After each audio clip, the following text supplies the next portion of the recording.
اور جو شخص اللہ تبارک و تعالیٰ کے راستے پر چلنا چاہتا ہو، اپنی اصلاح چاہتا ہو، اس کے لیے یہ یوں سمجھو کہ تقریباً ضروری جیسے اعمال میں سے ہے کہ رات کی نماز کا کچھ حصہ وہ پائے، کم از کم اس کا عادی بنے۔ البتہ حضرت والا نے جو یہاں پر بات ارشاد فرمائی ہے وہ ہم جیسے کمزور لوگوں کے لیے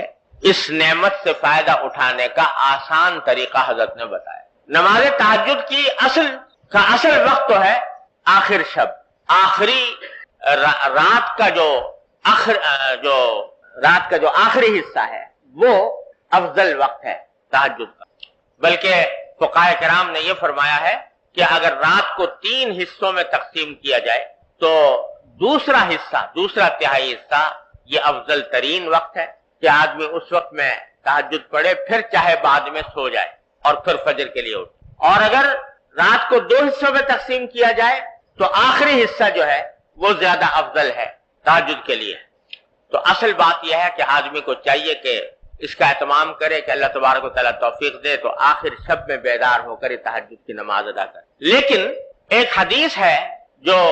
معجم طبرانی میں مروی ہے، اس میں رسول کریم صلی اللہ علیہ وسلم نے ارشاد فرمایا کہ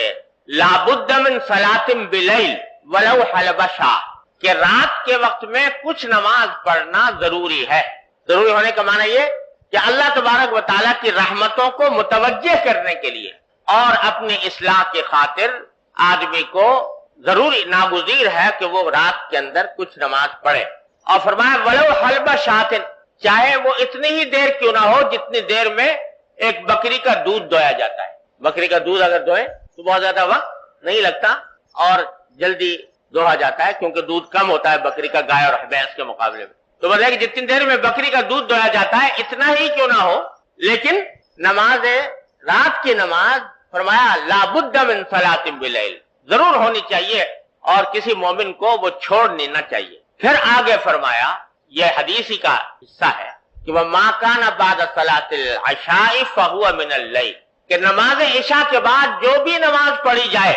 وہ صلاۃ اللیل میں داخل ہے، تہجد کے مفہوم میں داخل ہے، جو عشاء کے بعد جو بھی نماز پڑھی۔ اس نے اس حدیث میں رسول کریم سرور دو عالم صلی اللہ علیہ وسلم نے ہم جیسے کمزوروں کے لیے یہ آسانی کا راستہ تجویز فرما دیا کہ اگر سونے کے بعد اٹھنا مشکل ہو رہا ہے تو اول شب میں نماز عشاء پڑھنے کے بعد بھی اگر کچھ نماز تہجد کی نیت سے، صلاۃ اللیل کی نیت سے پڑھ لی جائے تو انشاءاللہ تہجد اور صلاۃ اللیل کی برکات سے محرومی نہیں ہوگی۔ اس لیے بزرگ فرماتے ہیں کہ آدمی کو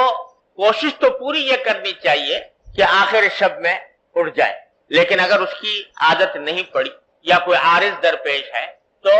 نماز عشاء کے بعد اور وتر سے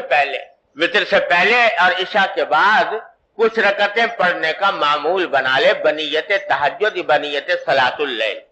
وہ تو روزانہ پابندی سے پڑھے، ساتھ ہی کوشش کرتے رہے کہ آخر شب میں بھی آنکھ کھل جائے، اور آخر شب میں آنکھ کھل جائے تو پھر اس وقت میں جتنی توفیق ہو اس وقت میں پڑھ لے، اور اگر فرض کرو آنکھ نہ کھلی تو کم از کم عشاء اور وتر کے درمیان جو نماز پڑھی ہے وہ صلاۃ اللیل تہجد کے حکم میں انشاءاللہ لکھی جائے گی، اور تہجد اور صلاۃ اللیل کی برکات سے مکمل محرومی نہیں ہوگی۔ تو یہ کام تو بھائی ہر مومن کو کرنا ہی چاہیے کہ عشاء اور وتر کے درمیان کچھ رکعتیں پڑھ لے تہجد کی نیت، 4 پڑھ لے، 6 پڑھ لے، 8 پڑھ لے، جتنی توفیق ہو اتنی پڑھ لے، اور پھر کوشش ساتھ میں یہ بھی رہے۔ لیکن اس کا مطلب یہ نہیں ہے کہ اس پر اکتفا کر کے بیٹھ جائے، بلکہ اپنی یہ کوشش جاری رکھے کہ آخر شب میں بھی میں اٹھوں، اور جب اٹھ جائے تو اس وقت کی نماز بھی ادا کر لے۔